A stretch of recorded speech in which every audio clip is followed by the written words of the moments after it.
Presiden Prabowo Subianto memerintahkan Menteri Energi dan Sumber Daya Mineral (SDM) Bahlil Lahadalia untuk menyuntik mati pembangkit listrik tenaga diesel atau PLTD dan beralih menggunakan sumber energi dari dalam negeri seperti pembangkit listrik tenaga surya atau PLTS dan pembangkit listrik tenaga panas bumi (PLTP). Hal ini perlu dilakukan untuk mengoptimalkan sumber energi di dalam negeri dan mengurangi ketergantungan impor bahan bakar, terutama di tengah kondisi geopolitik yang penuh dengan ketidakpastian. Dirinya menjelaskan untuk menjalankan perintah Presiden, pihaknya sudah melakukan rapat perdana dengan 8 menteri dan juga PT PLN Persero.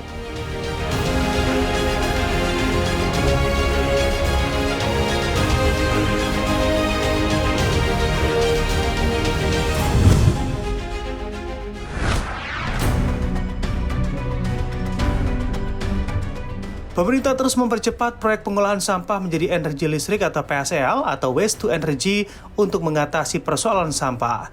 Menteri Koordinator Bidang Pangan Zulkifli Hasan menyebut 4 proyek PSEL akan di groundbreaking pada Juni. Zulhas mengatakan keempat proyek tersebut saat ini sudah masuk tahap kontrak yang diumumkan oleh Danantara. Proyek ini menjadi bagian dari tahap pertama percepatan pengolahan sampah nasional. Adapun lokasinya di Denpasar Raya, Kota Bekasi, Bogor Raya, dan Yogyakarta. Tak hanya di 4 lokasi tersebut, pemerintah juga tengah menyiapkan tahap kedua di 14 titik PSEL, namun baru 10 lokasi yang sudah ditentukan. Untuk merealisasikannya, pemerintah tidak bekerja sendiri. Zulhas menjelaskan, pemerintah berkolaborasi dengan Badan Riset dan Inovasi Nasional atau BRIN hingga perguruan tinggi seperti ITB untuk menciptakan teknologi pengolahan alat yang tepat guna. Zulhas menegaskan langkah ini diambil karena kondisi sampah di berbagai daerah sudah masuk tahap mengkhawatirkan.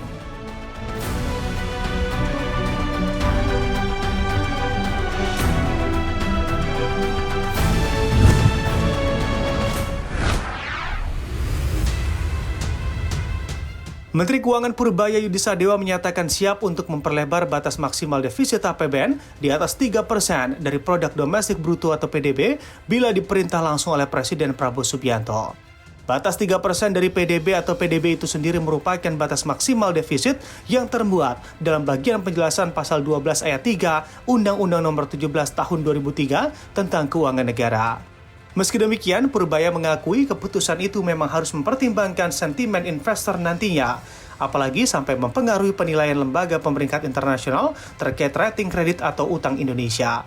Ia menganggap bila lembaga rating global yang menjadi acuan investor bersikap adil, keputusan pelebaran defisit tak seharusnya mengubah penilaian mereka terhadap rating utang Indonesia. Sebab selama ini pun pemerintah mampu menjaga defisit fiskal di bawah batas Undang-Undang Keuangan Negara. Sementara itu, Ketua Badan Anggaran atau Banggar DPR RI Said Abdullah menegaskan bahwa defisit anggaran pendapatan dan belanja negara APBN tetap akan dijaga di bawah batas 3% dari produk domestik bruto atau PDB sebagaimana diamanatkan dalam Undang-Undang Keuangan Negara. Menurut Said, komitmen tersebut dinilai penting untuk menjaga stabilitas fiskal sekaligus memberikan sinyal positif bagi pasar dan investor. DPR melalui Banggar berkomitmen untuk tetap mematuhi kerangka kebijakan fiskal yang telah diatur dalam undang-undang termasuk terkait batas defisit anggaran negara.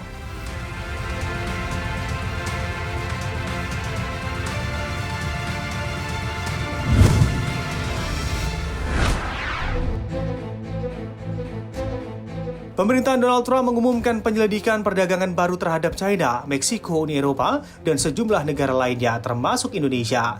Langkah ini bertujuan menggantikan kebijakan tarif resiprokal Presiden Trump yang baru-baru ini dinyatakan ilegal oleh Mahkamah Agung Amerika Serikat. Investigasi tersebut dilakukan di bawah Section 301 dari Trade Act 1974 yang memungkinkan pemerintah Amerika Serikat menjatuhkan tarif atau tindakan balasan terhadap negara yang dianggap menerapkan praktik perdagangan tidak adil. Kebijakan ini diumumkan oleh Kantor Perwakilan Dagang Amerika Serikat yang dipimpin oleh Jamieson Greer. Pemerintah Amerika Serikat menilai sejumlah negara memiliki kebijakan yang merugikan produsen domestik Paman Sam, mulai dari subsidi industri, kapasitas produksi berlebih hingga dugaan praktik kerja paksa. Investigasi ini juga diarahkan untuk mengidentifikasi negara yang memiliki surplus perdagangan besar terhadap Amerika Serikat. Langkah tersebut muncul setelah Mahkamah Agung Amerika Serikat pada Februari 2026 memutuskan bahwa pemerintah tidak memiliki kewenangan menggunakan International Emergency Economic Powers (ACT) IEPA untuk menetapkan tarif secara sepihak sehingga sejumlah tarif yang sebelumnya diberlakukan menjadi tidak sah. Sebagai respon atas putusan tersebut, pemerintah Trump kini mencari dasar hukum baru agar kebijakan tarif tetap bisa diterapkan. Investigasi Section 301 dipandang sebagai jalur yang lebih kuat secara hukum karena memungkinkan penerapan tarif yang dapat berlaku hingga 4 tahun dan diperpanjang jika diperlukan.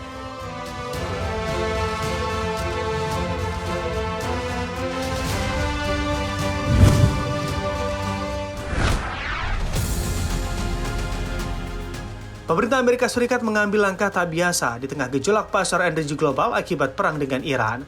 Washington pada Kamis 12 Maret 2026 memberikan izin sementara untuk membeli minyak Rusia yang saat ini masih terjebak di laut dengan tujuan meredakan tekanan pada pasokan energi dunia. Menteri Keuangan Amerika Serikat Scott Bessent mengatakan kebijakan tersebut bersifat terbatas dan hanya berlaku dalam jangka waktu singkat. Dalam unggahan di platform X, Bessent menegaskan bahwa langkah ini tidak dimaksudkan untuk membuka kembali perdagangan minyak Rusia secara luas. Ia menyebut kebijakan itu sebagai langkah yang dirancang secara sempit dan bersifat sementara, yang hanya berlaku untuk minyak yang sudah berada dalam perjalanan. Menurut informasi yang diperoleh oleh CNBC, saat ini terdapat sekitar 124 juta barel minyak asal Rusia yang berada di laut sekitar 30 lokasi di seluruh dunia. Volume tersebut setara dengan kebutuhan Amerika Serikat sekitar 5 hingga 6 hari.